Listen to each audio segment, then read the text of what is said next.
Hey guys, welcome back to another episode from my kitchen.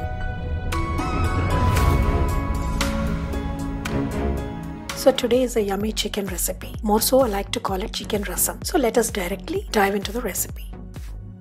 Cut chicken into bite-sized pieces. Do use chicken with bones as it gives out the maximum flavor. So the first important step to any meat recipe is to marinate it. This tenderizes the meat and also imparts both flavor and moisture to the food that will last throughout the cooking process. Sorry guys, I have a bad throat today. Marinate chicken with some salt, turmeric powder and red chili powder.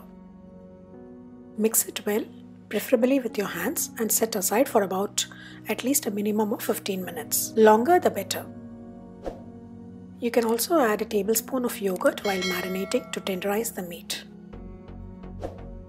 In the meantime, let us grind the ingredients for the masala paste. In a mixer jar, add in garlic, ginger, cinnamon, cloves, coriander seeds, pepper, cumin seeds, fennel seeds, dry red chilies, poppy seeds also known as gasgasa, and a few shallots. Grind to a fine paste, adding a little warm or even hot water. Adding warm water eases the grinding of poppy seeds and you get a smooth paste. And remember to add water little by little while grinding. Heat oil in a pressure pan over medium heat and add cinnamon, cloves, mustard seeds and cumin seeds.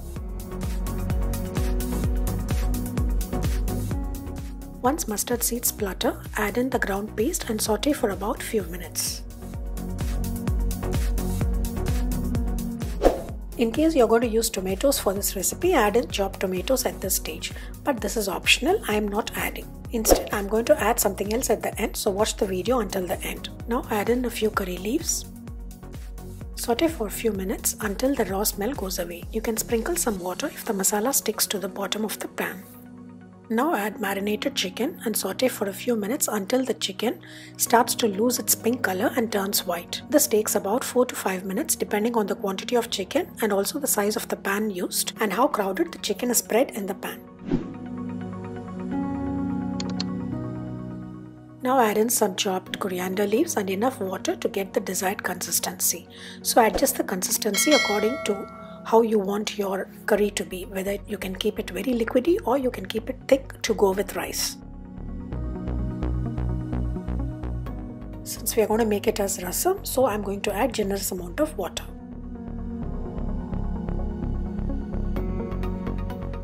Finally, adjust salt to suit your taste. Close the lid of the pressure cooker and allow for about 5 to 6 or 7 whistles.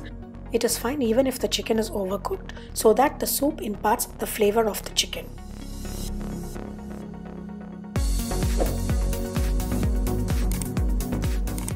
Turn off the heat and open the lid of the pressure cooker once the pressure subsides. I am preparing this rasam in a pressure cooker to save time, but you can also cook this in a pan on a stove top.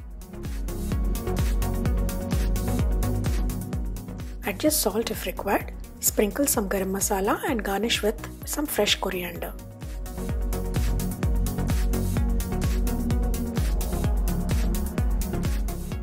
Allow the rasam to completely cool down and then add in some lemon juice. This is the magic ingredient. Trust me, it tastes really yummy. And by the way, don't add lemon juice while it's still hot, otherwise you'll get a bitter taste. You can also replace lemon juice with tomatoes or yogurt while cooking.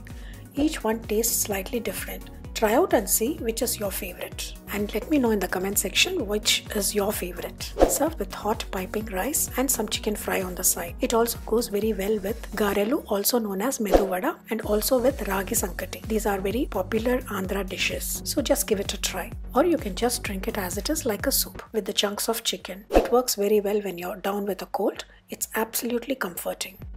Hope you enjoyed this video. Please do like and share it with your family and friends. If you're here for the first time, please do subscribe and don't forget to turn on the notification bell for new updates. You can also follow me on other social media platforms. I'll see you in the next video. Until then, it's me Padma signing off.